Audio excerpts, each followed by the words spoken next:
This program is rated 14 plus and contains scenes of violence and mature subject matter. Viewer discretion is advised. The Edson crews got a call of an RV on fire Monday about 7 p.m. and they found the RV fully involved. The license plate was able to be recovered, and that was able to identify who the registered owner was, which was Lyle Marie McCann. Investigators, along with search and rescue crews, have now returned to the scene of the fire to look for some evidence of the couple's whereabouts. My family is remaining optimistic that my parents are out there somewhere. And we believe that someone, somewhere, has some information that can, complete this jigsaw puzzle. We had many public pleas.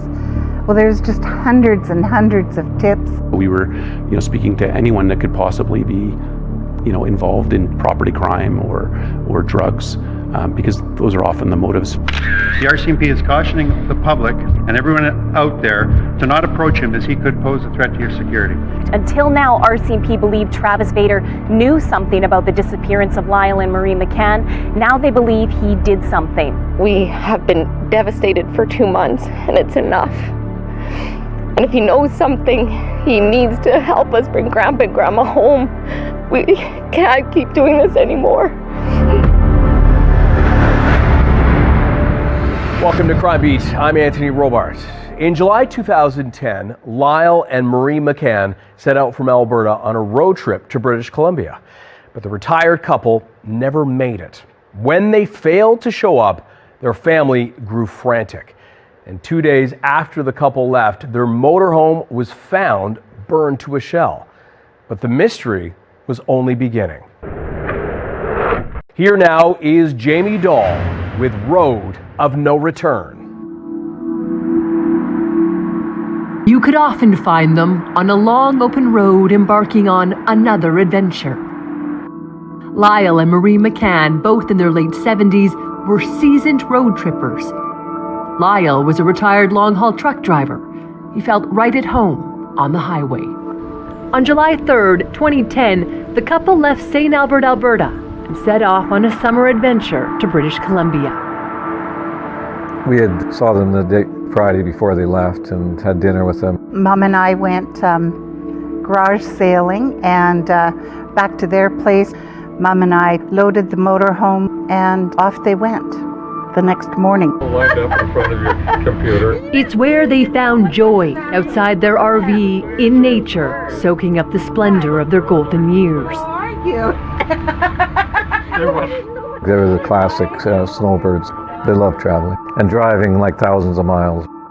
If there was something to do, they did it. Hand in hand together, they explored everything they could. They were going to go to Cultus Lake in BC, and they were going to take about a week to get there, and they're going to pick up my sister and her daughter. They lived in Calgary, but Trudy was going to fly out there, and they were going to pick her up at the Abbotsford Airport. It was a common thing for them to go camping, and we wouldn't talk to them until they got home, kind of thing. It would not have been anything but normal for them not to call us. But Marianne did get a call. Not from the McCanns, but from their daughter, 1 week later on July 10th, when the pair was supposed to pick her up. I got a call from Trudy saying Mom and Dad did not meet them at the airport. The couple kept an emergency cell phone in the glove box of the SUV they were towing. We got the phone call. The first thing you do is call the number. And nothing. And nothing. Brett was in a meeting, so I drove to his office, barged into the boardroom, and said, Brett, we have a problem. Something had happened because Bretton's parents never were late. You can count on them to be exactly or an hour early, but they just were never late for anything, much less picking up their daughter and granddaughter from an airport.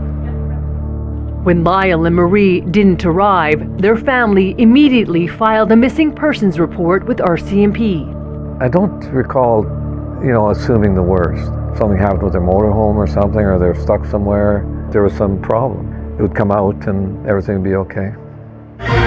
Where are they? Mysterious circumstances surround the disappearance of two seniors from St. Albert. According to police, the last place the motorhome was seen was here in Edson on Monday.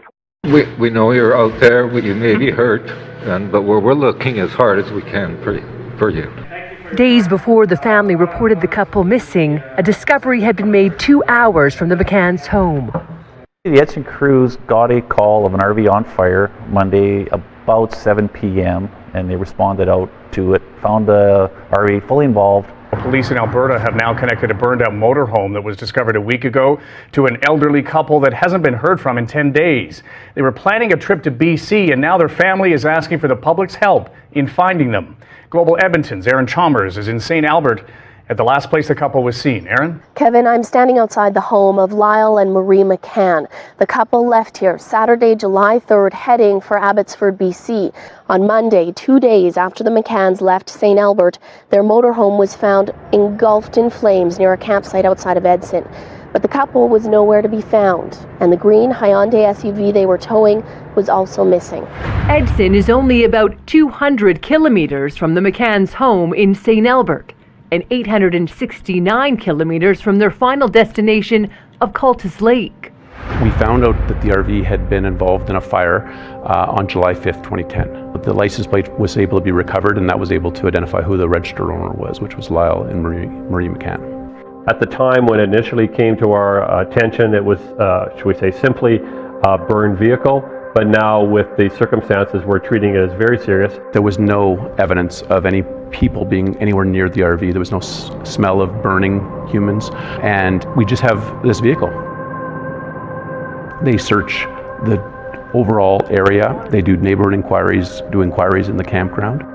There is no evidence to suggest foul play.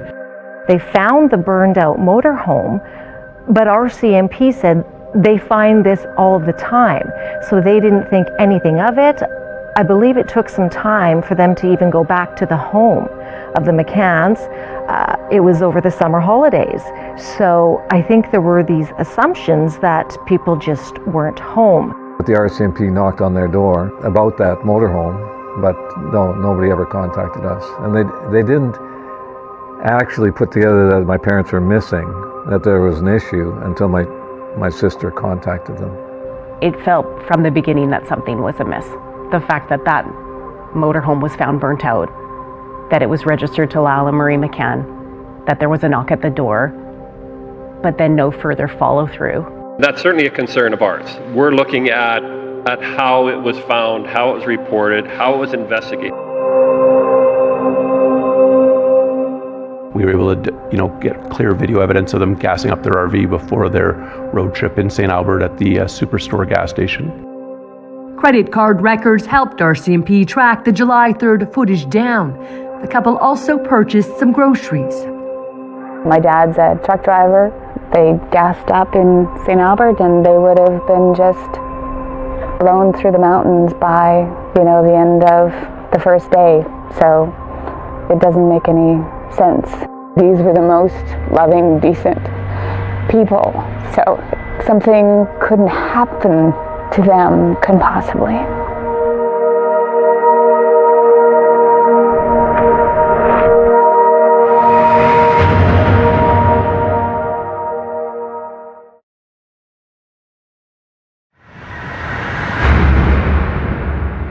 Welcome back to Crime Beat. As the investigation into the disappearance of Lyle and Marie McCann intensifies, police search for the missing SUV they were towing, hoping that will provide a clue to the couple's whereabouts. Here again is Jamie Dahl with Road of No Return. We really need to find this SUV. Our whole family is very hopeful that, that they're somewhere, and they may be hurt, but that they're somewhere. And we're very hopeful that the public can help us, through this SUV, find our parents. Right now our investigators are following up on tips, on interview material, anything that we can work upon, trying to determine what direction of travel that SUV took from that area. Investigators, along with search and rescue crews, have now returned to the scene of the fire to look for some evidence of the couple's whereabouts. Can't really see my dad driving the motorhome into there. So I'm not sure that that's where the SUV and the motorhome became separated. Late today, a possible break with word of a reported sighting of the couple's SUV in the Prince George area. RCMP say they want to talk to a man and a woman who came into their detachment with critical information. We don't know if it's still in Prince George. This was within the last 4 days, we're led to believe, but we do think that this information that they gave us is reliable. They had the plate number, they had the description of the vehicle. So that person, I believe, was convinced it was a McCann SUV, maybe even convinced about the license plate.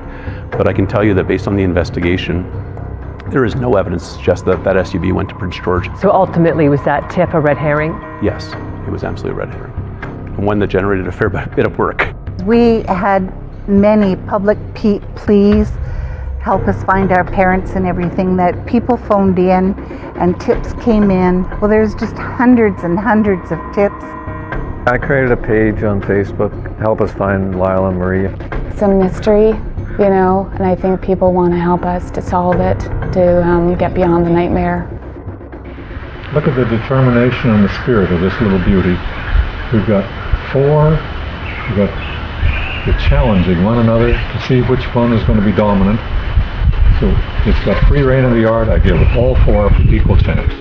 My dad was very strong and very nice, and he was a truck driver, so when I was growing up, he would be out of town sort of half the week kind of thing. He had a steady route into BC. My mom she loved her home. She was an excellent cook. She loved making meals and having company, and loved taking care of people. Shopping with her, laughing with her. Everything you did with Mom was beautiful.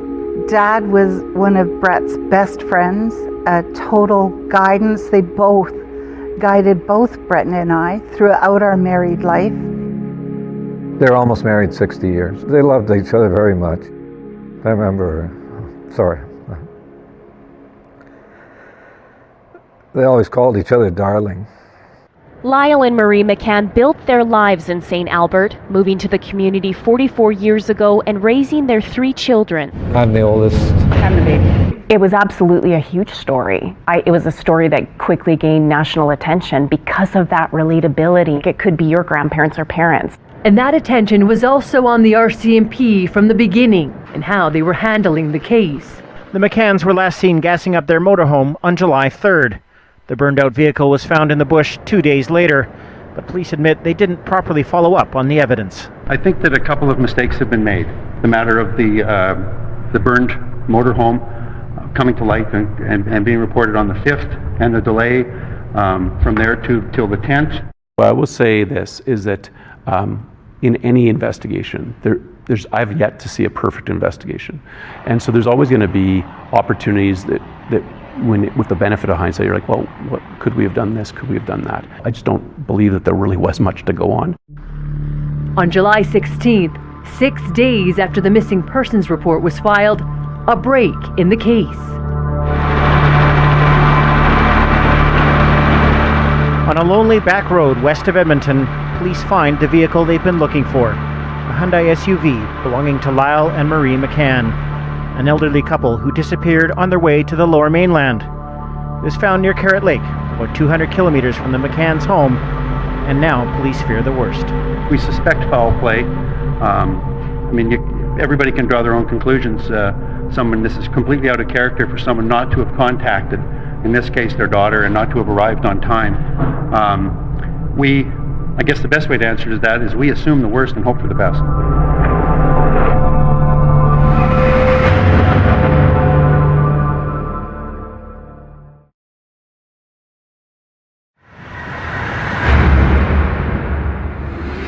Welcome back to Crime Beat. Almost 2 weeks after the McCanns left for a trip to British Columbia, police locate the missing couple's SUV and announce a break in the case. Here again is Jamie Dahl with Road of No Return.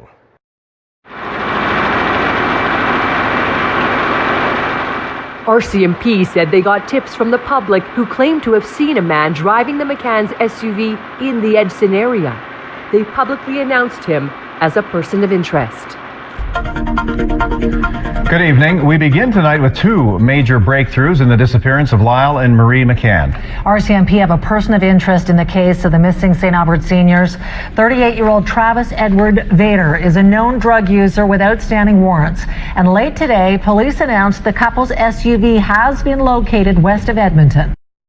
We don't know where Mr. Vader is right now, and we need the public's help in trying to locate him. We were, speaking to anyone that could possibly be, involved in property crime or drugs, because those are often the motives for thefts and other things. During one of those interviews, that Travis Vader was seen in a vehicle that resembled the missing McCann SUV. The RCMP is cautioning the public and everyone out there to not approach him, as he could pose a threat to your security. We have obtained court documents that show just 3 months ago Vader breached his conditions, so it does appear he did have a past criminal history. The Vaders are well known and well liked in the small hamlet of McKay. Travis Vader grew up in the area and graduated from Knighton Junction High School. It's also where, until just a few years ago, he was raising his family of 7. Friends and neighbors say he's been spotted in the area, but because of his reputation for violence and fighting, many are simply too scared to report his whereabouts to police. The days-long manhunt came to an end on July 19, 2010. A large contingent of RCMP members surrounded a property near McKay, Alberta, about 15 kilometers from where Travis Vader once lived. He was arrested for the outstanding warrants. He is still a subject of interest in this case. We believe that Mr. Vader has information relevant to the McCann missing person investigation. There was a handful of offenses that he was wanted for, and those allowed us to arrest and detain him, and he was then remanded in custody in relation to those offenses based on his criminal record. 3 weeks after the McCanns went missing, family, friends, and complete strangers gathered in St. Albert to raise awareness and pray for the missing couple. After it became clear that something terrible had happened, we had this candlelight vigil. Then we organized search parties. The McCann family isn't giving up hope, putting up posters along the Yellowhead Highway from Edmonton to Kamloops, asking for help wherever they can find it. My family is remaining optimistic that my parents are out there somewhere. And we believe that someone, somewhere, has some information that can, complete this jigsaw puzzle. Family and friends of Lyle and Marie McCann grab a stack of posters, a roll of tape, pick a location. Okay, so cameras, can I put you down for? Sure. And head out. The waiting for my mom and dad to walk through the door is becoming interminably difficult. RCMP spent weeks scouring numerous rural properties near to where the McCann's RV and SUV were found, even calling in a civilian dive team to search a small pond. Neighbors say the man who owns the property at the end of the road where police are looking was once a close friend of Vader. Investigators were also trying to get information from Travis Vader, who was remanded in custody. Until now, RCMP believed Travis Vader knew something about the disappearance of Lyle and Marie McCann. Now they believe he did something. We have been devastated for 2 months, and it's enough. And if he knows something, he needs to help us bring Grandpa and Grandma home. We can't keep doing this anymore. He denied any knowledge of McCann's, any interaction with McCann's, any interaction with their property. Deep in the heart of central Alberta, friends and family of Lyle and Marie McCann scour the dense brush for clues. We're trying to stick to all the back little wiggly roads where nobody travels. Marie McCann describes this area as Travis Vader's backyard, saying Vader grew up in the area and likely knows these remote roads inside and out. Still, for searchers, the area is incredibly vast.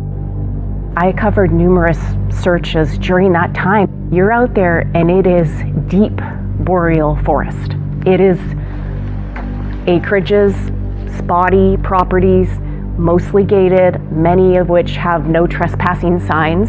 I remember one time approaching someone who lived out there and they said, "We live out here for a reason, look at the sign." It wasn't a friendly place. The months soon grew cold, and so did the search for the McCanns. The family put up billboards offering a $60,000 reward. But the hope they had steadfastly clung to was beginning to fade, and by November, the ground search was called off. I started thinking the worst and that they were gone. Then a matter of finding out how and why and where. RCMP were absolutely incredible at keeping us informed and updated. I remember asking if they thought that Mom and Dad could still be alive. And he said no.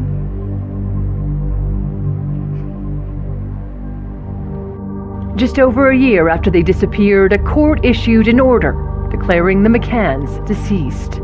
The family also decided to hold a celebration of life for the couple. The timing of Saturday's memorial service is no coincidence. The day marks what would have been Lyle and Marie McCann's 59th wedding anniversary. I want to stress that, we're laying my parents' memory to rest here, but we will never give up in terms of finding out what happened to my parents. Investigators have conducted dozens of searches, one as recent as a week ago, seized over 700 exhibits and 1,800 documents. They say they're making progress, but with each visit to their parents' empty home, the family's optimism is waning. Was there any part of you that still clung a little bit to hope that maybe they still were alive? No, not after that summer. Not for me anyways.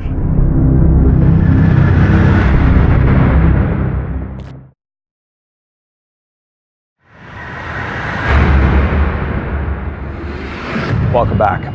Travis Vader remained in custody on unrelated charges for which he was convicted and sentenced in December 2011. But his troubles with the law did not end there. He was facing another round of charges, 14 in total, arising out of events alleged to have occurred the previous year. These charges included drug trafficking, theft, and possession of a firearm. But it wouldn't be until April 2012 that Travis Vader would face the most serious charges of his life. Now, back to Jamie Dahl with Road of No Return. As the investigation proceeded, police named Vader as an official suspect. The McCanns have never been found. They were legally declared deceased last summer, and today, 22 months after they disappeared, Travis Vader is charged with their murders. Understandably, the public have many questions about what happened to the McCanns. Those questions will be answered in due course through the court process. We've never had a confession from Mr. Vader. We had circumstantial evidence, and we also had a lot of forensics that was being developed and applied. As long as he was still in custody, we were continuing to examine what other avenues might exist. We are very relieved. As you know, this has been quite an ordeal. We've waited a long time for this arrest, almost 2 years. We still don't know what happened to my parents and where my parents are. 2 years later, in 2014, just weeks before Travis Vader was set to stand trial for a double murder, a shocking twist in the case. Some disappointing news today for the family of an Alberta couple who went missing almost 3 years ago. Charges against Travis Vader, the man accused of killing Lyle and Marie McCann, have been stayed. I've worked on this man's case now for a number of months, and my professional assessment is that there was not now, and there never was, a realistic or serious chance of any conviction. When Travis Vader was charged, it was just weeks before jury selection. When this was supposed to go to trial, there was word that the Crown didn't get all of the disclosure. And I think the Crown even called it a disclosure fiasco. And so the Crown said, we have to stay these charges. We do not have confidence that we are going to get all this material on time in order to go ahead with this trial. We were just gobsmacked that this was not going to proceed. After waiting for so long and assuming that they had everything, their act together, that this would be halted? Everything here was on a hard drive. The Crown at that time was trying to piece everything together to get ready for trial, and she noticed that disclosure was missing, that she didn't have everything.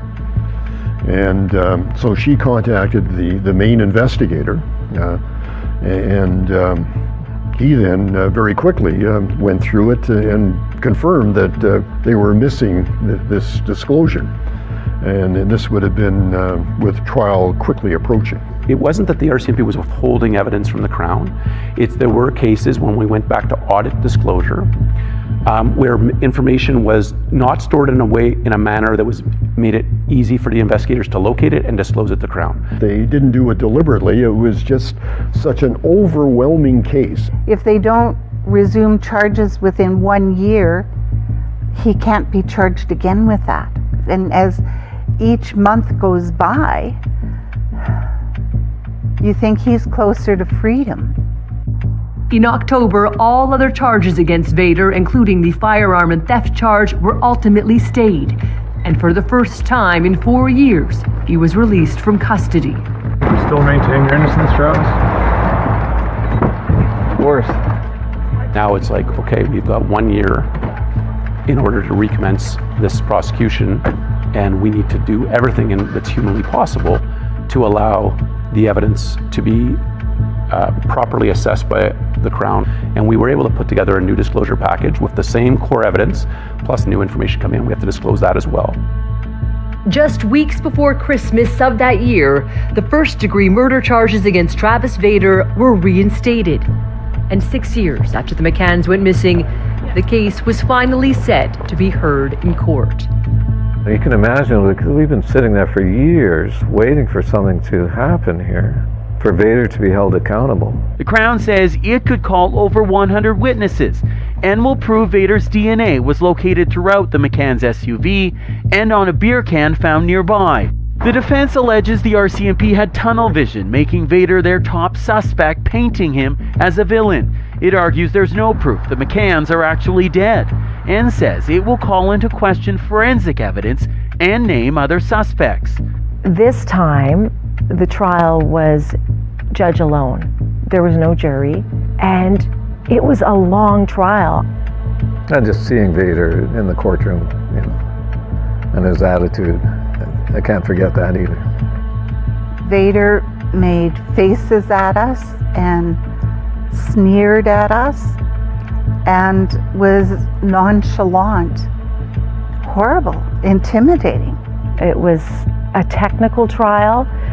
It was circumstantial as well. And that was part of the defense. Where are the bodies? Where is the weapon? Bit by bit, the evidence and testimony was revealed, placing Travis Vader in the path of Lyle and Marie McCann, beginning on the day the couple hit the road in July of 2010. Mr. McCann was wearing a particular baseball hat, and that became very important. They're driving west towards Blue River, and at 2:15 or 2:14 p.m., Mr. Vader is using their cell phone to call his ex-girlfriend. Investigators eventually recovered the McCann cell phone after an interview with the ex-girlfriend. She said she found the phone at a mutual friend's residence that Travis was known to stay at, and before the police knew that she had the phone, she disposed of it in a dumpster. A large part of this trial was very technical, showing cell phone towers and where cell phones pinged. The Crown relied on those cell phone records and witnesses to help retrace Vader's whereabouts. Around noon that day, he had been at a friend's place whom he had done drugs with in the past, who lived near Piers, Alberta. So that would have been between Edson and Carrot Creek. And he showed up, and he was driving what was later determined to be a stolen Ford F-350 truck. And that vehicle later was located with an attempt to burn it, but it hadn't burned. The key to the McCann SUV was found in that. So you've got that timeline. 10:08 a.m. The McCanns leave. 12:15, Mr. Vader leaves Dave's place in the Piers, Carrot Creek, Edson area. 2:15, he's using their phone. And at 4:15, he shows up at Dave's place driving their vehicle. He was broke prior to that. He now had money. All the while, what he's done is he's moved the McCann RV and their SUV, took those to a nearby campground at Minnow Lake. The campground caretaker did knock on that RV's door and never got anyone to come to the door because he was looking to make sure that they'd paid because they hadn't. On July 5th, the RV is found burning on a back road not far from the campground. I still think that my parents' bodies were in the motorhome, but the police said that they searched the ashes, basically, of the motorhome and found no trace of their bodies. We had anthropologists go through, just out of an abundance of caution, looking for any type of evidence that might reveal human remains. There was nothing found. But it was the evidence inside the McCann's SUV found steps away from a roadside turnoff on Highway 16 the Crown hoped would help solidify its case against Travis Vader. DNA from Travis Vader, I think it was on the gear shifter, on the steering wheel. Mr. Vader bled small amounts in the SUV. His DNA is all over the inside of the vehicle. The significance as well of that Bogue hat is that it had a blood spatter from Mr. McCann. It also had a bullet hole in it. And the canned goods had Marie McCann's blood. It was blood spatter on the cans. The blood spatter expert confirmed from the blood spatter that those items, the blood spatter would have been deposited on those items outside the SUV, that they were subsequently placed in the SUV, but whatever bloodletting had resulted in the death of the McCanns did not take place in the SUV. The RCMP had told us that when Mom and Dad left St. Albert, they probably stopped at a comfort station, and that's where Vader got in. Mr. Vader has always denied, to my knowledge, to this day, denies responsibility for these deaths. But certainly the evidence that we had is on that day he had a stolen vehicle that was not functioning properly, and if he wanted to get another vehicle, one location that might be someplace that you could take a vehicle maybe without even needing to use force would be if people stopped and got out of their vehicle and left the keys in the car. So it's certainly my hypothesis. From the bullet hole in Mr. McCann's hat, I would expect that a firearm was used, but because we don't have the bodies, other means could have been used to kill them. But the evidence clearly indicated that he robbed them and caused their deaths. The image that always comes to my mind is, at one point he killed them. He killed one while the other was watching. That's the image that I can't shake.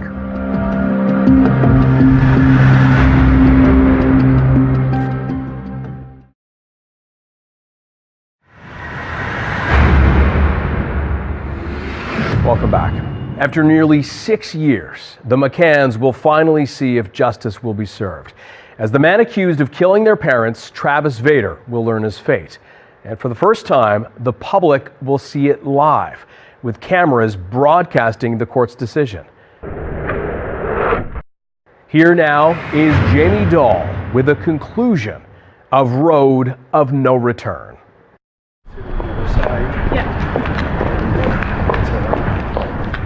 This high-profile crime drew so much attention because of the accused. Travis Vader was free on bail during most of the trial, but was often late to the proceedings. He was eventually rearrested in May for allegedly testing positive for meth and allegedly contacting a witness, later charged with break and enter. It took, again, so long for this trial to wrap up, and it took months for Justice Denny Thomas to come to his decision as well. In his closing, Barish said the prosecution's case has fallen woefully short, and asking the court to fill in the blanks is reserved for vigilante justice. It's easy to conclude there's only one suspect if you only investigate one person, right? And then you say, if you can justify to yourself, well, there's no evidence about anyone else. Well, of course, because they don't look for it. I think in general it is difficult to prove a murder case, especially, or even a homicide generally, where you don't have bodies and you don't have a weapon, you don't have a confession, or you don't have any what we call direct evidence. But it's not impossible. This legal process has been a grueling marathon for everyone. Charges laid, charges stayed, accusations of RCMP bungling. Now the family, not presupposing a decision, hopes for justice after a 3.5-month trial. We're just on pins and needles waiting for this, waiting for the verdict. This is the longest case that I've done continuously in my career. After 40 years, absolutely. The justice will deliver the long-awaited verdict Thursday in Edmonton on camera, the first time media has been allowed into a criminal trial in Alberta. Local media, a group including Global News, put in that request saying we would love to have the outcome of this trial, the verdict, live streamed so people can understand the justice system, so they could see that in fact justice is being served. I remember it was a charged energy in that courtroom, and we had to move to one of the largest courtrooms in that building because there was so much interest. Good morning, Council and Mr. Vader. It's not like TV. You don't just instantly hear the verdict. You don't instantly hear guilty or not guilty. I know that Justice Thomas went through many of his reasons. I find beyond a reasonable doubt that Mr. Vader's motivation to interact with the McCanns was to steal their property. Violence occurred in the interaction between the McCanns and Mr. Vader. There was bloodshed. A gun was discharged. Linking the facts I have found, there is no question that Mr. Vader committed homicide. The McCanns are dead, Section 22 sub 4 of the Criminal Code. A homicide is murder, Section 230 of the Criminal Code. If Mr. Vader killed the McCanns, 1, during commission of a robbery. On the 2 counts of first-degree murder, I find you, Travis Edward Vader, not guilty. But Travis Edward Vader, I do find you guilty of the lesser and included offense of second-degree murder of Lyle and Marie McCann. Today's verdict is a huge relief to our family. This has truly been a marathon. First, we need to thank, from the bottom of our hearts, the RCMP and the Crown prosecutors. It was a wonderful experience that so many people cared and were in that room with us celebrating that justice was going to be served. This is the end of the road. This vindicates everything. This is fabulous. It was such a terrific feeling. 6 years later, I have to stand down.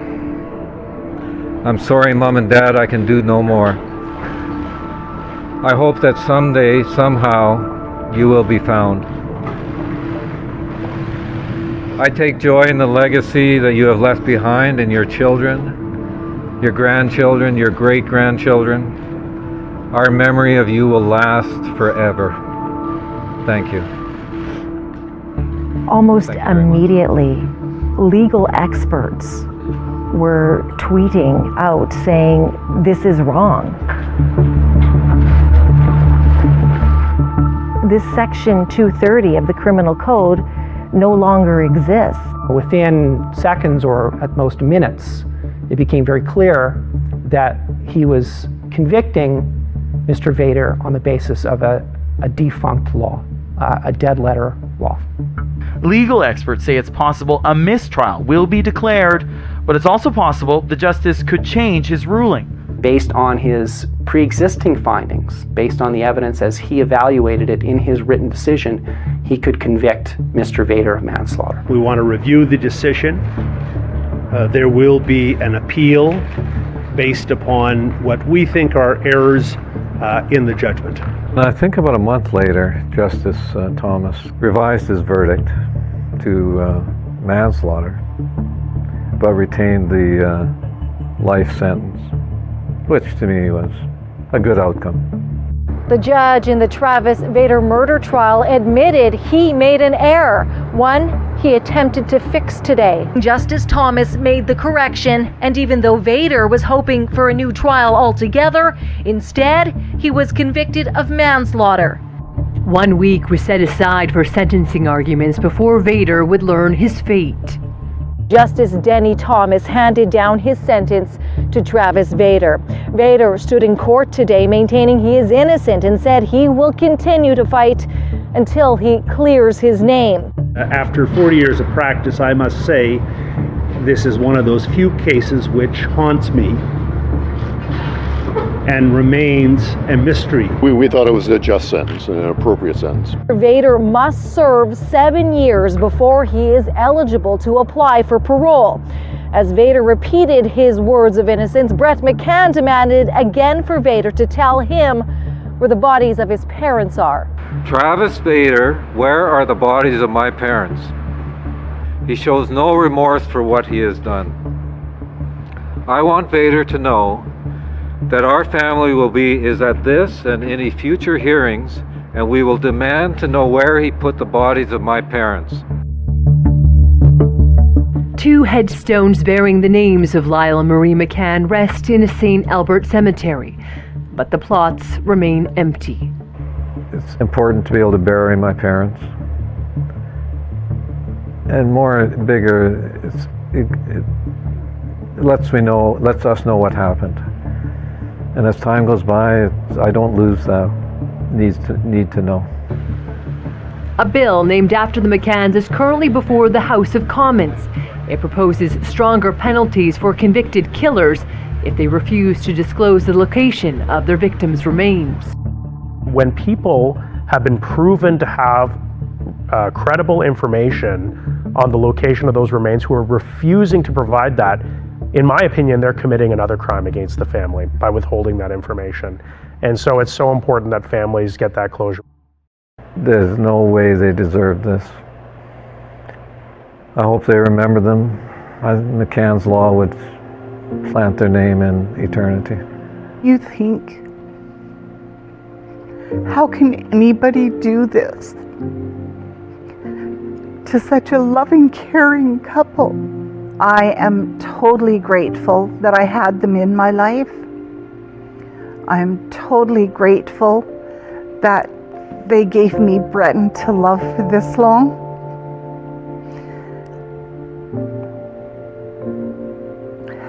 I want to say that one day this will all be over, but it never will be, because we can't change the past. But that we can find peace. I don't know if they'd live this long, but I would have so wanted to be with them in their later years. They met my grandson, but they never saw my granddaughters.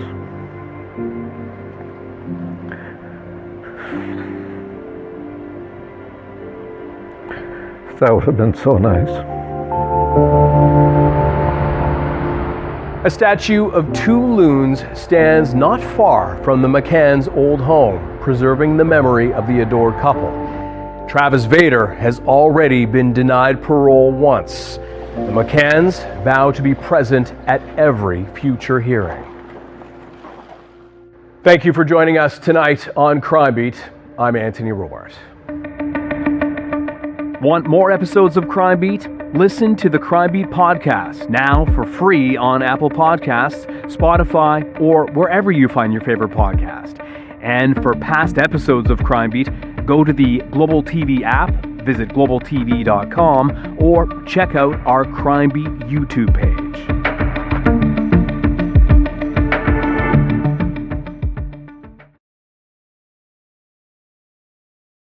This program is rated 14+ and contains scenes of violence and mature subject matter. Viewer discretion is advised.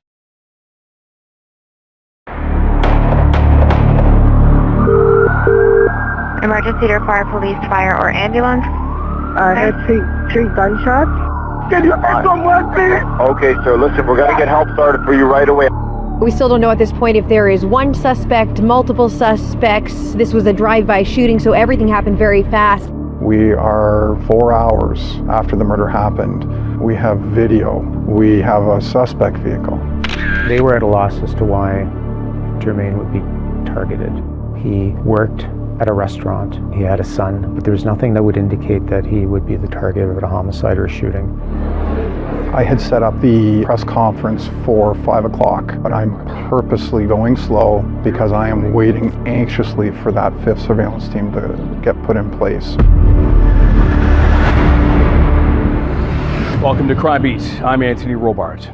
Tonight, the first 48 hours of any homicide investigation are critical.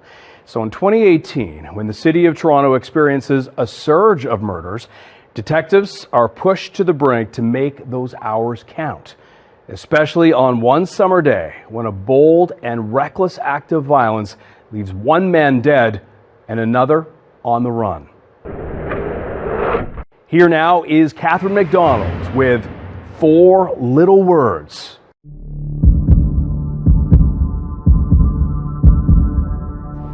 I don't know where.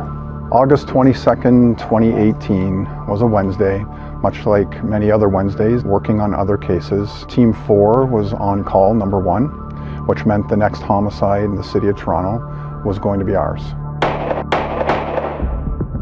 Emergency police, fire, or ambulance. I don't know what happened. I was driving with a guy. We were on Western Road in Jane. Okay. And then I heard something boom. The bullet in the car. At that time, I was a neighborhood officer at 12th Division, and that morning I was doing paperwork at the station. I have the radio beside me. I hear the call come over, I believe at 9:55 in the morning, of a shooting on Weston Road, and there's a vehicle stopped with somebody shot inside. That's kind of an all-hands-on-deck thing, so I went, grabbed some keys, grabbed a car, hopped out on the road as quickly as I could. I got to the scene approximately 10 minutes after the call came over. There's a lot of uniformed officers there already. Western Road had been completely shut down. Some officers are talking to witnesses. Other officers are controlling traffic. So I started looking for video surveillance.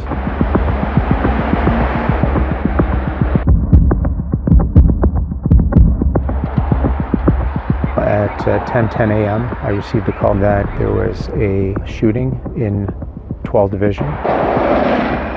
Multiple sounds of gunshot. The information that was coming across quite quickly was that shooting happened as a result of a drive-by. One individual had been shot and was believed to be fatal. We ensured that forensic identification services were notified, that the scene was secure, and that a canvass for witnesses and closed-circuit TV had started. I was able to find a camera right there. There's a used car dealership. I saw the cameras pointing out to Weston Road. I went inside right away. The cameras were working fine, and they captured a clear image of what took place. And what I saw was a light color SUV. It looked to be silver, possibly a light blue. I could tell that it was a Mazda CX-5 driving north on Jane Street. The intersection of Jane and Weston is unusual. Even though they cross, because of their angles, they both run north-south. It stops at the lights at Weston Road, and then it makes a right-hand turn. So now it comes south on Weston Road. It comes past the car dealership, and then it actually makes a U-turn, and you see a handgun emerge from the driver window of the car. And within seconds, then you see the white car that was passing stop in the middle of Weston Road. Then our SUV accelerates north and out of the picture. Something puzzled him. When the suspect turned onto Weston, he was in front of the victim, who was stopped at a red light north of the intersection, about 5 cars back. So I was having a hard time understanding how the suspect vehicle could have known the victim vehicle was where it was, if it was the target of the shooting. As the suspect vehicle comes down Weston Road and then makes a U-turn, there's no way it could have known where the victim vehicle was situated. So that part wasn't making sense to me. It looked like that gun came out at a specific time. Right before then you see a couple of taps of the brakes as well of the suspect vehicle, which would indicate that it's slowing down briefly. Because it did, the license plate was mostly visible. So I ran out to one of the police cars and I ran the partial license plate looking for a Mazda CX-5, and I located one. The plate was CCBX444, and it was indeed silver. It was registered to a rental car company in the northwest end of the city, not too far from where we're located at that time, maybe a 10-15 minute drive north. I had received by 10:30 the name of the deceased, the fact that there was a passenger in the vehicle and that the passenger had been transported to 12th Division for an interview. The scene had been contained and that video canvas was already in the works. So we already had a suspect vehicle and a direction of travel. The deceased was a 32-year-old man named Jermaine Titus. He had died of a single gunshot wound to the head as he was driving his car. The passenger beside him was unharmed. After hanging up the phone, flurry of activity, doing all these database checks, putting together the best picture that we could, understand who the victim was and who the passenger was and what connection they might have to any criminality that might help explain why something like this could happen. There's really nothing surfacing that would suggest that, you know, he's a gang member or something obvious that would indicate that he should be the target of a potential shooting. There's nothing of that sort that sticks out to us. By 11:40, Mike and I start making our way directly from headquarters to the scene. It took approximately 30 minutes, and when we pulled up to the scene, it was as described. Yeah, we were coming this way on Jane, and then we made a left onto Weston, and then we stopped pretty much right over here. I think the scout car was set up right here. Yeah. I believe it was a Volvo that was facing this way on Weston. Yeah. And we had Jermaine Titus's vehicle, the Lexus, the white Lexus. And I remember when I got here, I was scanning the area before we went into the crime scene tape. This is what concerned me here, is the backstop, the residential housing, and, you know, the original 911 call, potentially 3 shots. This is about where Jermaine's vehicle ended up. Right here, yeah, right across these two lanes. Front end of the vehicle, straddling both lanes at a 45-degree angle. Looking in and seeing Jermaine in the vehicle and where the shot placement was on him. You remember thinking at first this is like an execution style, like there must targeted have been, hit. Right. It didn't look believable because 2 vehicles passing by at, 30, 40 kilometers an hour on a road, and somebody being able to drive one of those vehicles and shoot one-handed with a handgun out the window with any sort of precision on a person in a vehicle moving the other way, that doesn't seem possible. If I watched that in the movie, I wouldn't have believed it. There was a round that had gone through the driver's side window. There was a heavy tint on it, so the window was intact, yet shattered, and the deceased was slumped over on the driver's side of the vehicle. What I noticed was Jermaine Titus in the seat. It was reclined quite far back. It played into the way we were thinking. Like, here's a heavily tinted window, a shot through that window, a person leaned back quite far. I'm thinking, is it him that they're targeting? Is it the passenger they're targeting? The shooter would have had to have known who was in the car. So that is playing into my mind at the time. We'd met with our forensic officers who had walked us through. There was a .45 caliber shell casing located at the scene, some bullet fragments. The original information is that there were 3 shots fired. Where did these extra rounds go? Can you take someone, please? Okay, sir, listen, we're going to get help started for you right away. I got a few more questions, okay? The passenger of Jermaine Titus's vehicle, he, from what I understand, when the officers arrived, was sitting on the curb, unbelievably distraught. Sorry, I took his phone because he's very nervous and Okay. his son. How old is the patient? Sorry? How old, the age of the person that was How shot? old is he? Tell me approximately. He could not explain what happened, could not explain why it happened. He was covered in fluids as a result of the shooting. So he was brought to the station not only to provide him some help, but to give him a moment to gather his thoughts and then provide us with some information. Investigators spoke with several witnesses at the scene and canvassed for more security footage, hoping to track where the suspect vehicle had fled. John Barnes was able to identify very quickly that it was a rental and where this rental was from. When you have a lead like this, you run fast to chase it down.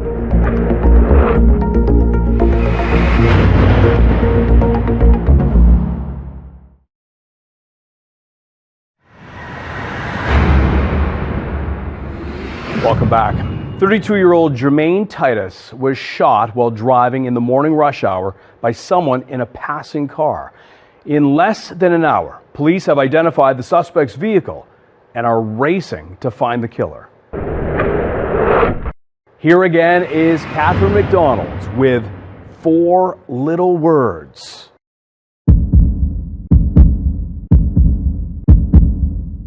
I asked a be on the lookout or a BOLO go out about the vehicle so that every police officer in Ontario would have that information, because we have someone who has shot what appears to be a completely innocent individual in the middle of the city, in the middle of rush hour, and I didn't know what they were capable of. So we leave the scene shortly after 12 o'clock and we make our way to 12th Division. Frankie's interview, he seems completely oblivious to what happened. I mean, there was no indication from the sounds of it that anything like this was about to happen. We were briefed upon arriving by one of the Major Crime Unit investigators who had interviewed the passenger in the vehicle with the deceased. Jermaine Titus was a friend of the passenger. Jermaine was driving his friend to work. There was nothing more than that. Mr. Titus had picked him up with his 6-year-old son and had dropped off the son to school, and then the shooting happened shortly thereafter. Thank God the child wasn't in that car as well. We still don't know at this point if there is one suspect, multiple suspects. This was a drive-by shooting, so everything happened very fast. With the vehicle to try to get any CCTV footage. I'm sitting there thinking, I have an individual who has shot somebody. How do I prove that it was that individual in the car and that person was alone? They learn more from a witness who happened to be parking along Weston when the shooting occurred. Jermaine's car had come to a stop right in front of him. Less than a minute before, he had been cut off by the suspect vehicle when they both turned onto Weston at the same time from opposite directions. As he pulls to the curb lane, he sees the car make its U-turn, but looks away in order to park. He hears the shots fired and turns his head back just as it speeds away. He got a good look at the driver of the suspect vehicle, and he was able to describe him with some degree of certainty with regards to skin tone, hair, but most importantly, was able to tell us that there was nobody else in the front seat of that car. We are 4 hours after the murder happened. We have video. We have a suspect vehicle. Evidence to prove that it was one individual. Shell casings. This case is coming together very quickly.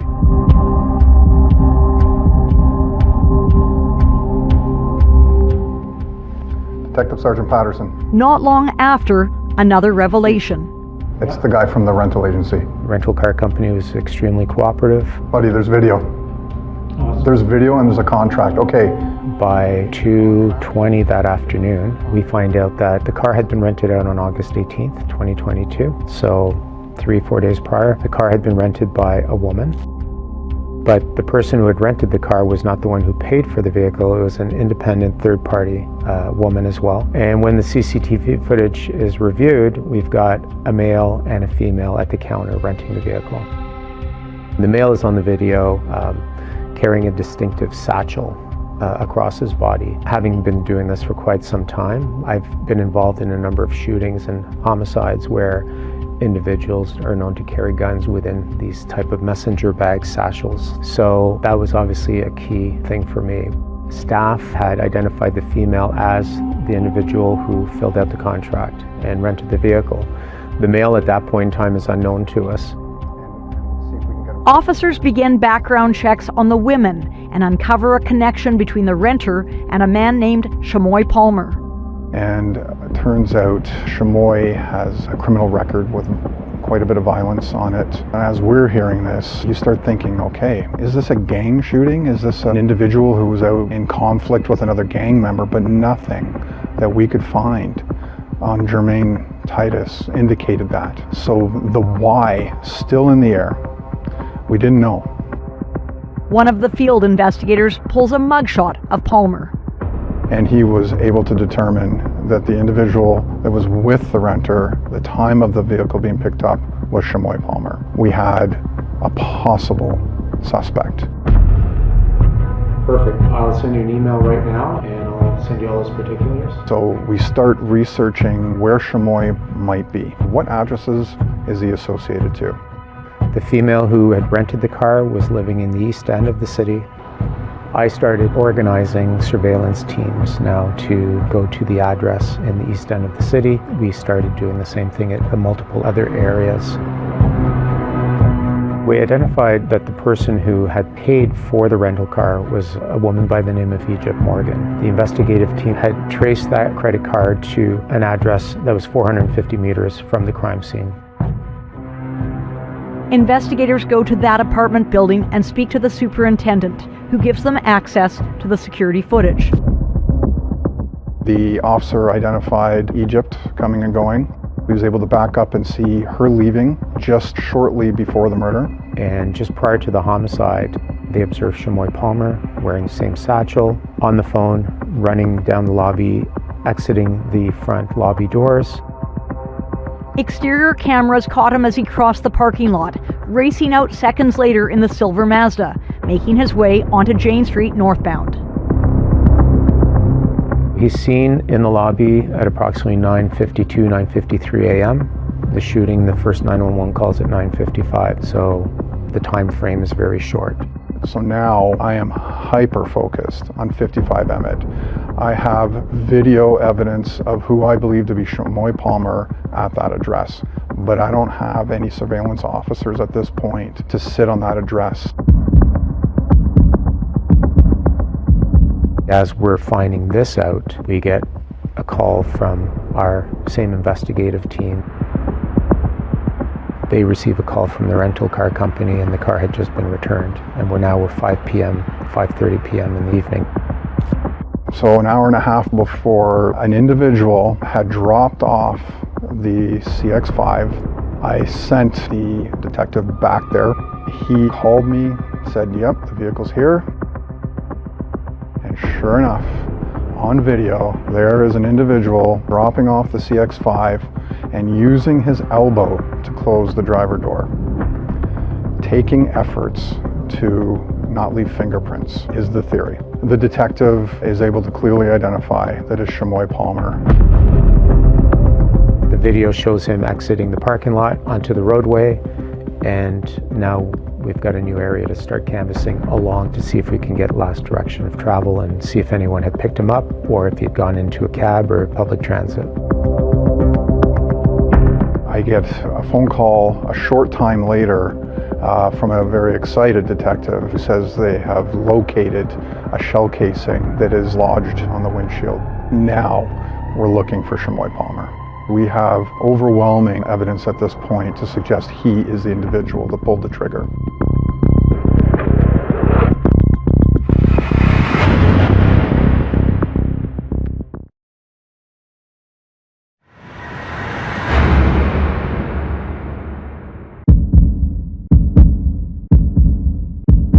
You would think the main channel, the channel 1, can you check the video file for between 5 and 6 p.m. that day, we are reviewing CCTV footage, we're delegating tasks. Actually, isn't this the footage from the 7-Eleven? I ask that undercover officers set up at all the different addresses that Chamoy has ever been associated to. We really appreciate your help. We just don't want him to slip through our fingers here. And now we're talking 7 or 8 hours after the actual murder. This is unheard of, but there was so much going on in the city at the time. Getting surveillance officers was really difficult. Detective Sergeant Patterson, we get most of the addresses covered, but not all. Black satchel. Because of the public safety risk, we start pinging phones. Okay, thanks. Okay. I think we got it. Awesome. The number that we had for Chamoy Palmer, it had been off for a significant amount of time and was not showing any current location. Shortly after 7 p.m., we're confident with the identification of Mr. Titus, and Mike Patterson arranges for a sergeant to go and do the death notification to the family. In the meantime, they make a critical call. So clearly see it. Looks like the 8:05 that night, just 10 plus hours after the murder occurred, we informed all the officers that were assisting with monitoring the addresses of where Chamoy was, that he's arrestable on site for first-degree murder. Detective Henkel. Yeah. We continued using confidential informants, our covert operations, whatever we could do to try to get him off the streets. The family eventually comes an hour or so later to 12 Division. As in any homicide, it's always obviously devastating and traumatic. There's always a little bit of denial, there's shock. They were at a loss as to why Jermaine would be targeted. He worked at a restaurant, he had a son, but there was nothing that would indicate that he would be the target of a homicide or a shooting. Knowing in my head at that time that Chamoy Palmer was wanted for this murder, I could not reveal that to them at the time for the integrity of the investigation. As much as I would love to have looked Mom in the eyes and say, we're going to catch this person, I couldn't at that point.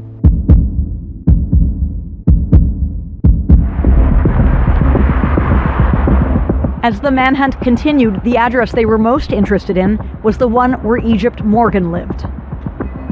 I was able to convince our surveillance team to sit on this address while we started working on a search warrant to search the apartment, which is where we believed that he would logically be staying. Whether he's there or not, we didn't know.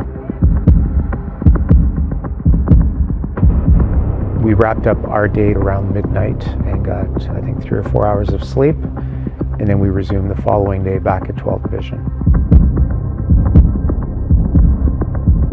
Detective Sergeant Patterson. Still trying to find Palmer, the day begins with a trip to the courthouse to obtain a Canada-wide arrest warrant for him. Updates were also coming in from surveillance teams who had been working around the clock. I am struggling to find resources again. What I have now is 5 addresses of where Chamoy could be. I could not determine with any certainty where Chamoy was, so I had to have them all covered. By 4 o'clock that afternoon, I was able to have 4 of the 5 addresses covered, but of course, the one at 55 Emmett, I was still struggling, and the team that was sitting there was exhausted.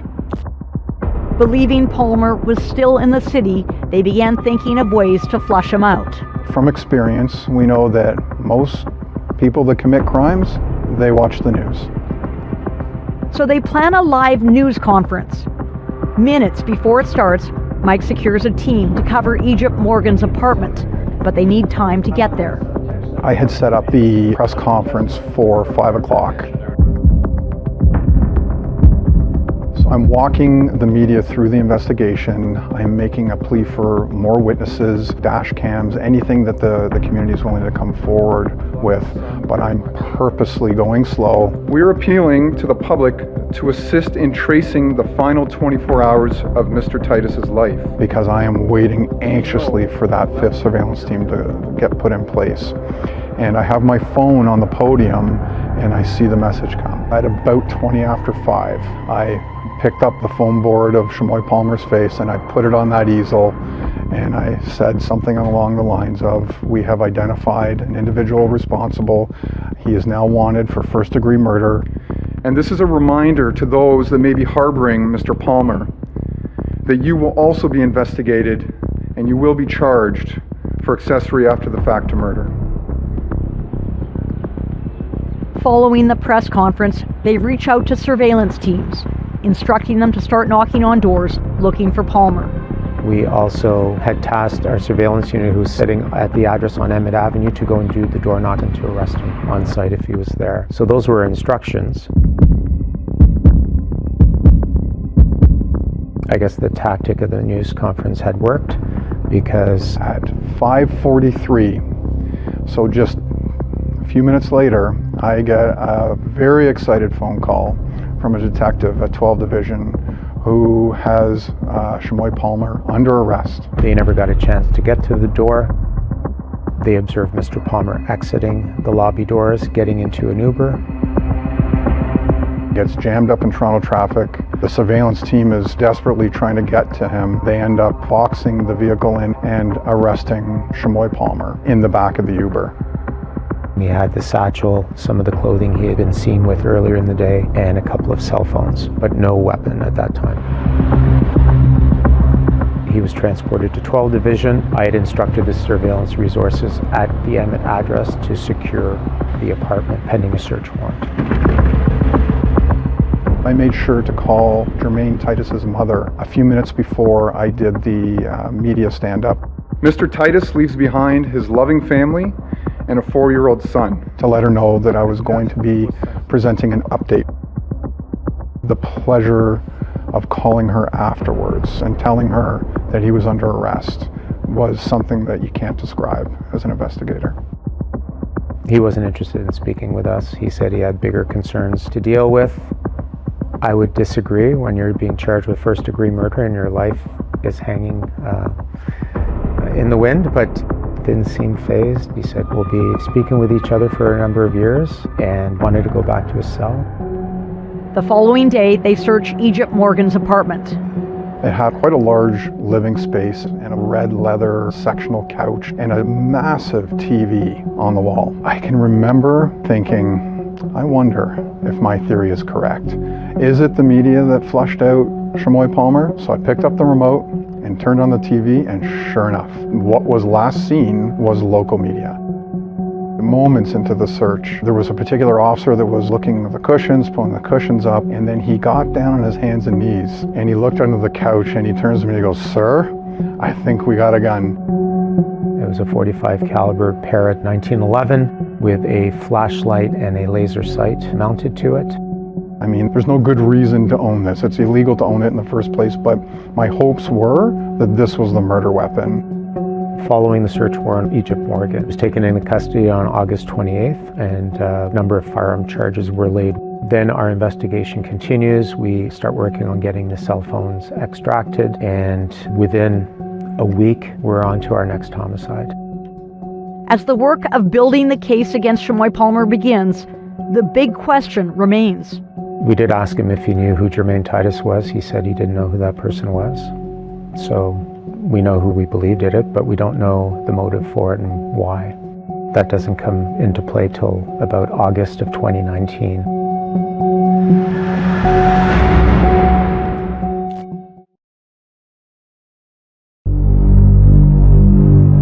After Palmer's arrest, police submitted several items for forensic testing to prove he was the shooter and hopefully shed light on a motive. We've put requests in for gunshot residue on the clothing that Mr. Palmer was arrested in. We've requested DNA swabs to be examined from the suspect vehicle and the firearms as well. There were also the phones. When Palmer was arrested, they had seized two.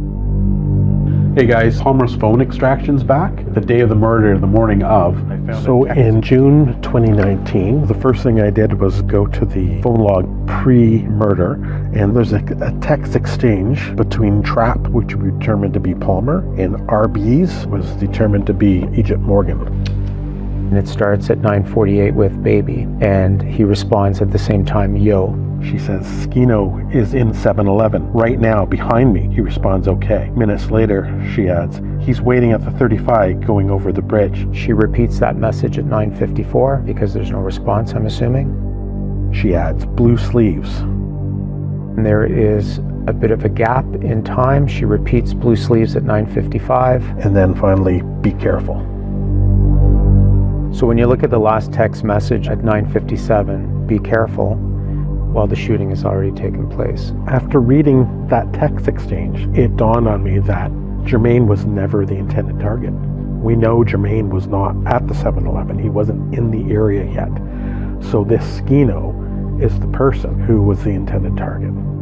So we know Titus was in a car and he was never at 7-Eleven. To people not familiar in the area, wouldn't mean very much. Yeah, so that's the 7-Eleven at Jane and Weston. It's right on the corner there. And then the 35 is the 35 bus. But having worked in the area for years, I know that's one of the bus routes. So to me, that's waiting for the bus at Jane and Weston. And knowing that now, we went back and looked at the video. But from the scene itself, we don't know who Skino is.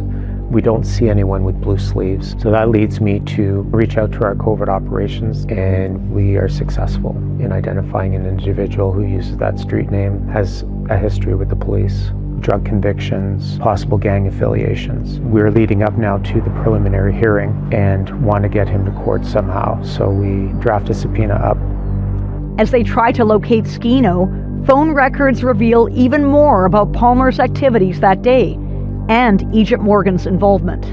About 10:15 or 10:17, he starts querying social media outlets like news outlets in order to find out what's going on. At one point, Morgan sends a text joking about a mistaken news report saying, LOL, they said black Dodge car. It dawns on him, he no longer wanted to text. He says, if anything, WhatsApp.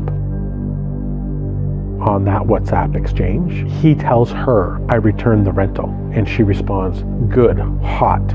And then she makes arrangements for him to get picked up from where he was in order to bring him back to her apartment. A lot of the communication was with other identified people. He's looking for someone to rent a car for him. So he's looking for an exit plan. Things go quiet for a while, until the next day, around the time of the police press conference.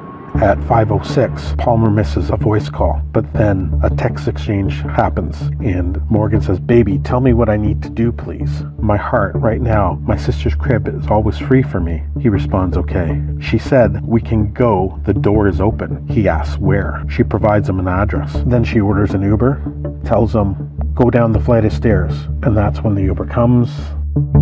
So in the extract where he is taking an Uber to her sister's place, Palmer says, we need to talk, baby, and she says, okay. And he says, I'm a turn in, and she says, nah, bro, I can't do 2 Ubers at once. And he says, I'm not talking about Uber, going in. And she says, stop talking, dumb shit. So this is moments before he's arrested. And then he says, got pulled over just now, on God. And that's the last thing Palmer says. And she replies within seconds, nah, where, tell him cut, indicating like tell the Uber to try to evade the police that are pulling him over. Since the murder, Egypt Morgan had been on house arrest on the original firearms charges. These texts tell them she was more involved in Jermaine's death than they had thought. So post-murder, Palmer tells Morgan, I returned the rental. And she responded, good, hot. So she knew that was not good to be wheeling that around any further. And then after that, she sent an Uber to go pick him up. So that elevates Morgan's role in this. Forensic tests were ongoing. A mixed DNA profile had been found in the car and on the gun and ammunition. DNA warrants were issued for both Palmer and Morgan. As investigators waited for the results, another piece of evidence emerged. Hey Robin, come and see this. Look at this. One morning in August, I took the entire day to go through the cell phone extract. That's gotta be the gun. Approximately 40,000 images and a couple thousand video files. And on one of the files, I found a Snapchat, and it shows Shamoy Palmer standing in a hotel room holding a pistol at his side, and then he raises the pistol at the person holding the camera, filming the video, and he actually lights up. There's a spotlight and a laser sight that's on it, and there's a female heard in the background laughing. We now had a video of Palmer holding the murder weapon. It was not the only thing tying him to the gun. Gunshot residue was found on his clothing, a very small amount, but the ballistics report and his DNA results erased any doubt that he was the shooter. The gun itself came back as conclusive that it was the same gun. The shell casings matched forensically back to the shell casing found on the windshield and the shell casings found at the scene. Palmer's DNA came back and there was a match to the steering wheel, the gun, and the ammunition.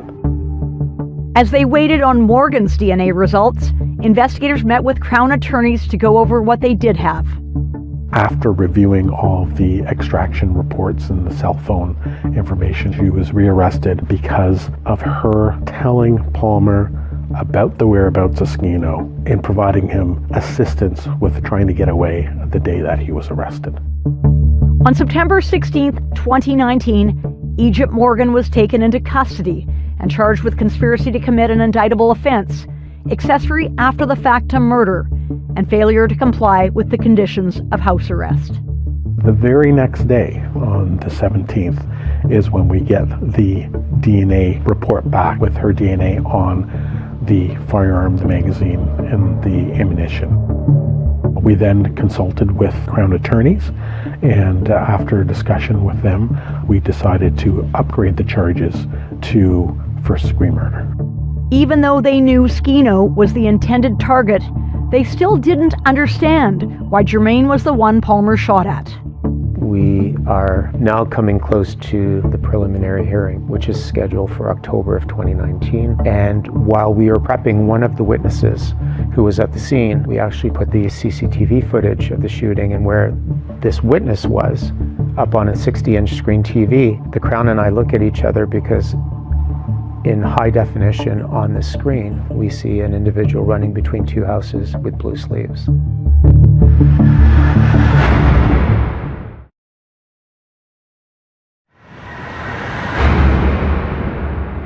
Welcome back. At the time Jermaine Titus was shot, police believed he'd been targeted, but didn't know why. 10 months later, investigators learned the real target was a man known as Skino. What they couldn't do was place him at the scene until just as the case is about to head to court. Here now is Catherine McDonald with a conclusion of 4 little words. We were reviewing this video with a witness, and as we're playing it, you see the bus making a turn. You see our suspect right now making a right turn onto Weston Road, and that person in the center image takes notice of the person in the SUV and will start walking towards us. And as he's doing that, you start seeing the distinctive blue sleeves here. And the Crown and I looked at each other going, oh my God, this is Skino. He's been there the whole time. And he is actually the same person that ducks in between the two homes, which we thought initially it was somebody running for cover when the shots rang out. You can see that as Shamoy Palmer's driving the SUV back the other way and the shots ring out, they're aligned with where Skino is. And poor Jermaine Titus happened to just be driving by at the same time and was accidentally struck. Skino did turn up to the court the very first day for the preliminary hearing, and he did not want to participate with the proceedings. I'll ask him if he knows Jermaine Titus. He doesn't know who Jermaine Titus is. When I ask him if he knows Shamoy Palmer, he denies knowing who this person is. Then I show him the surveillance photos. He confirms that's him. He said he had just dropped off his kid at school and was just taking the bus because he doesn't drive, and that's why he was at the bus stop. He confirmed he was in the 7-Eleven prior to. He's confirming little bits and pieces, but denying any knowledge of Mr. Palmer. I asked him if he was the target of that shooting. Initially he denied it. Then I asked him why he was going in between the homes. He says he has friends in the area. So we were playing a cat and mouse game. So the good things that came out of it is he confirmed his identity, identified who he was on the photos. So now we have who we believe was the intended victim. And we're able to confirm that Mr. Titus was just an unfortunate victim of a random act of violence.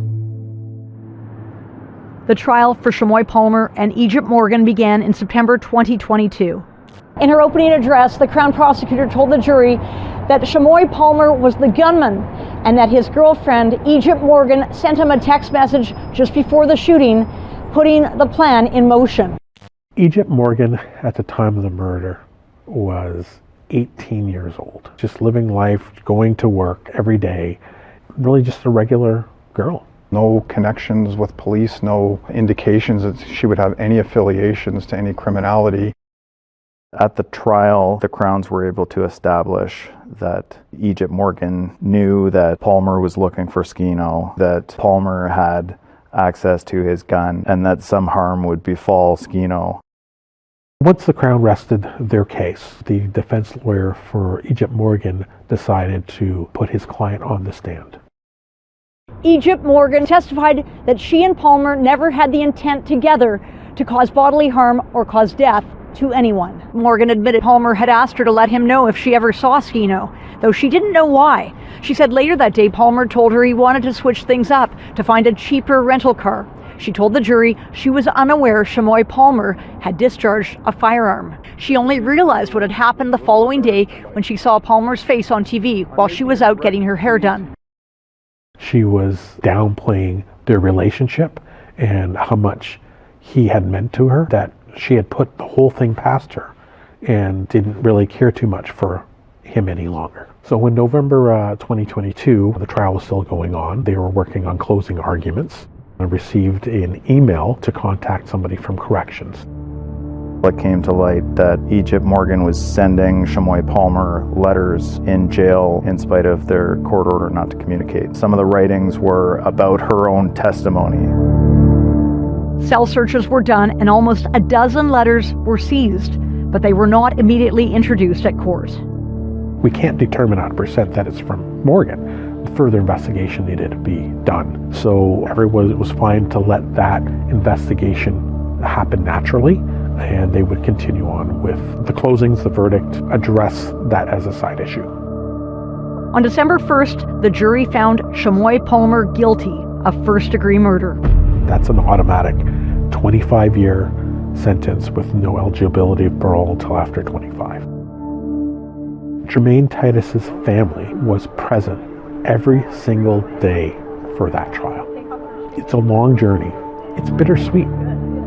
He went out that day with the intentions of killing someone, and the life he took was the life of my son. Innocent. You just feel very vulnerable and very nervous and very apprehensive about where you are, who's around you. I also find that when I drive, I'm constantly looking and observing my surroundings, listening deeply for any, loud, impactful bangs, maybe reflective of possibly a gunshot. Despite facing the same charge, Egypt Morgan was found guilty of manslaughter. I believe it was tough for a jury to convict an 18-year-old young woman at the time for sending texts to the person who ultimately shot and killed the person. She was culpable, but to send Morgan to prison for the rest of her life from a text would be a little difficult to do. Though Palmer's sentence was automatic, it would be almost another year before Morgan received hers. It took a while because there was submissions made about what was contained in those letters. The letters were basically her talking about how she would account for certain issues and certain questions that she was going to face when she took the stand. And then there were lots of other letters expressing her plans to continue the relationship with Palmer after they, hopefully, in her mind, got past this trial. The sentencing didn't come back until October of 2023, and Morgan received a sentence of 10 years for manslaughter. And I believe that those letters led to that 10-year sentence. Yes, she sent texts. If it was not for those texts, the sequence of events would not have happened. That's one thing. Don't be on the stand, swear, and lie. I don't know that she understood the seriousness of what she was doing. She was a young person. I think she was just in love with Shamoy. And I think that misguided her loyalties. She received the penalty she deserved. She started a series of events that caused the death of an innocent person. 4 little words was all it took. Jermaine Titus was an upstanding citizen, an individual who worked, took care of his child, had a loving family. There was nothing to indicate that he was anything more than an upstanding citizen and contributor to society. And that just added to the tragedy that much more. He's a good person, one that will be very much missed by his family. We spoke to the Titus family, but they did not wish to participate in this episode. Still serving his life sentence, Shamoy Palmer won't be eligible for parole until 2043. As for Egypt Morgan, her firearms charges were stayed. When she was sentenced for manslaughter, she had already served over 4 years. After receiving additional credits, she will be released in August 2027. Thank you for joining us tonight on Crime Beat. I'm Anthony Robart. Want more episodes of Crime Beat? Listen to the Crime Beat podcast now for free on Apple Podcasts, Spotify, or wherever you find your favorite podcast. And for past episodes of Crime Beat, go to the Global TV app, visit globaltv.com, or check out our Crime Beat YouTube page.